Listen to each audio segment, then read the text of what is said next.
కూటమి ప్రభుత్వంపై మాజీ సీఎం జగన్ మరోసారి మండిపడ్డారు. కూటమి అధికారంలోకి వచ్చిన తర్వాత రాష్ట్రంలో శాంతి భద్రతలు దిగజారిపోయాయన్నారు.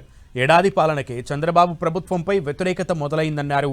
పార్టీ శ్రేణులు రైతులను పరామర్శించడానికి వెళ్తే దాడి చేయించారని ఆరోపించారు. పొగాకు రైతులతో సమావేశమైతే 40 మందితో రాళ్ల దాడి చేయించారని జగన్ విమర్శించారు.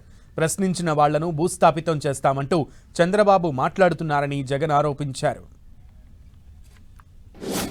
రాష్ట్రంలో ఈరోజు దిగజారిపోయిన లా అండ్ ఆర్డర్ పరిస్థితులు, పాలనా వైఫల్యాలు, మోసాలు, అబద్ధాల మధ్య కొనసాగుతా ఉన్న చంద్రబాబు గారి పాలన సంవత్సరం తిరిగే నాటికల్లా ఒక రాష్ట్ర ప్రభుత్వం ఇంత తీవ్రమైన వ్యతిరేకత ప్రజల్లో చోటు చేసుకోవడం అన్నది, ప్రజల మనసుల్లో చోటు చేసుకోవడం అన్నది బహుశా దేశ చరిత్రలోనే కూడా తక్కువైన అరుదైన పరిస్థితులేనేమో. అంత తీవ్రమైన వ్యతిరేకత చంద్రబాబు నాయుడు గారి ప్రభుత్వం మీద కనిపించిన పరిస్థితులు.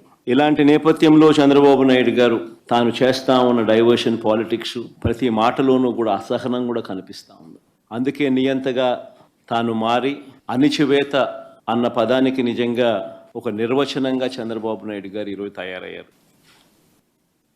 అసలు ప్రజలను లేదా మా పార్టీ కార్యకర్తలను పరామర్శించడం అన్నది ఒక ప్రతిపక్ష నాయకుడు చేస్తే తప్ప అని అడుగుతా ఉన్నా. చంద్రబాబు నాయుడు గారిని సూటిగా ఈ ప్రశ్న అడుగుతా ఉన్నా. ఎందుకు ఇన్ని ఆంక్షలు పెట్టాలి?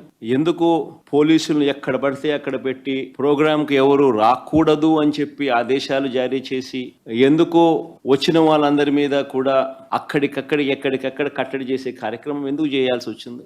చంద్రబాబు గారు నోట్లో నుంచి ఇటువంటి మాటలు వచ్చినాయి కాబట్టి ఎన్ని అడ్డంకులు క్రియేట్ చేసినా ప్రజల్లోనూ కార్యకర్తల్లోనూ ఒక విప్లవం వచ్చింది. పొదిలి వెళ్తే నిజంగా అక్కడ కూడా ఆశ్చర్యం కలిగించే విషయం, పొగాకు రైతులు కష్టాలు పడతా ఉన్నారు. పండించిన పంటకు గిట్టుబాటు ధర రావడం లేదు.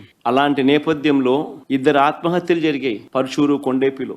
అక్కడ జరుగుతా ఉన్న పరిస్థితుల మధ్య రైతులకు సంఘీభావంగా ప్రతిపక్ష నాయకుడు అక్కడికి వెళ్తే ఆ కార్యక్రమంలో ప్రజలు పెద్ద ఎత్తున పాల్గొంటే దాదాపుగా 40,000 పైచిలుకు మంది ఆ కార్యక్రమంలో పాల్గొంటూ ఆ ప్రోగ్రాం జరుగుతూ ఉన్నప్పుడు 40 మందే, ఎంచినా కూడా అంతకన్నా ఎక్కువ మంది కూడా కనపడరు. 40 మందితో నువ్వు 40,000 మంది జరిగే ప్రోగ్రాం మీద రాళ్ళు వేయాలని ప్రయత్నం చేస్తావు.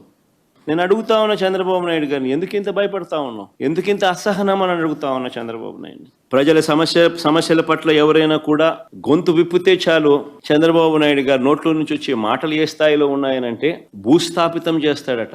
ఆశ్చర్యం కలిగించే విషయాలు.